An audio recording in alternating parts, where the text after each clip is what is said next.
Bon, première des choses, c'est notre première rencontre officielle. Si on regarde en gros, l'équipe de scénaristes a tout terminé, l'aspect création de scène, etc.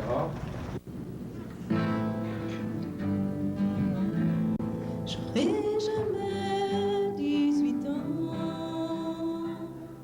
Je peux vous dire que j'ai été accompagné de mon fils de 10 ans qui n'a rien manqué de l'extrait de la pièce, ce qui signifie beaucoup parce qu'il était complètement fasciné par les propos que les jeunes de 12-18 ans tenaient là.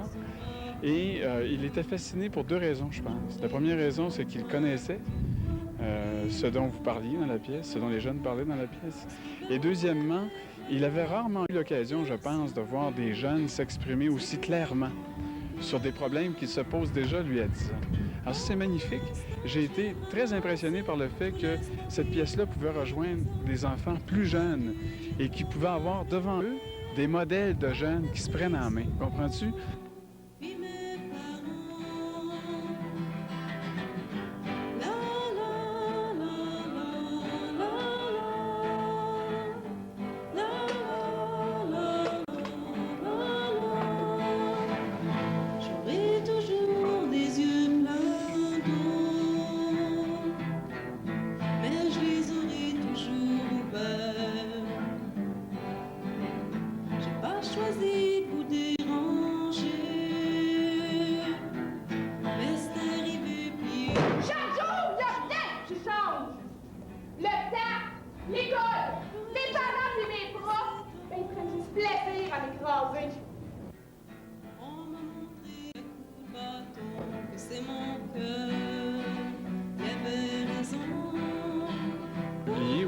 Il y a un rapport qu'on a publié qui s'appelle « Un Québec fou de ses enfants ».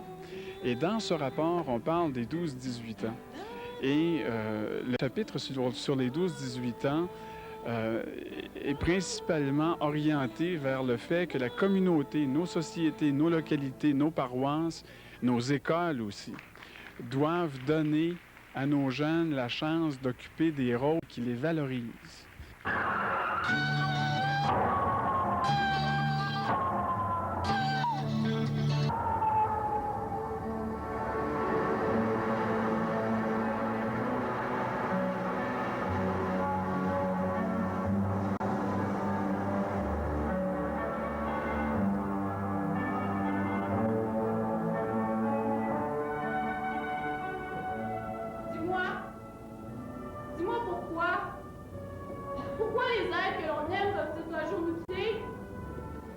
Papa, j'ai quelque chose à te dire et promets-moi de ne pas rire et d'écouter jusqu'au bout. Papa, je suis tombée en amour et je crois bien que c'est pour toujours, tellement c'est beau, tellement c'est doux.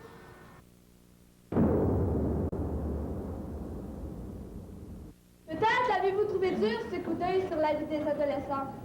Mais selon le sondage que nous avons compilé, cette vision de la vie, c'est la nôtre. À tous ces problèmes, nos problèmes, les solutions ne sont pas toujours adéquates. Nous avons besoin de nous exprimer, d'être écoutés. À l'école, nos moyens sont limités.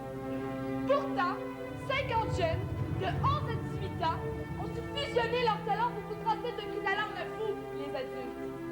C'était notre école buissonnière. On en a appris le travail d'équipe, la persévérance, la tolérance et le respect. Ce projet est le point de convergence du travail de 18 équipes différentes. Les jeunes n'ont pas peur d'investir dans des activités qui leur apportent. Le projet laisse taillant des temps. Aujourd'hui, des jeunes du secondaire 1 à secondaire 5, du plus poli au plus délinquant, ont travaillé ensemble dans la solidarité. Non, tout n'est pas noir, car aujourd'hui, on nous a écoutés. Si vous n'avez pas vu le Lord d'espoir, regardez-nous maintenant, rassemblés autour de cet escalier que nous avons bâti pour vous crier notre détresse. Nous nous retrouvons, plus forts que jamais, unis par l'aventure. Monter l'escalier, ça peut vouloir dire monter vers le succès. Mais pour certains, ça peut vouloir dire monter plus haut dans sa détresse. On a besoin de vous, quand ça va mal, pour redescendre. Merci.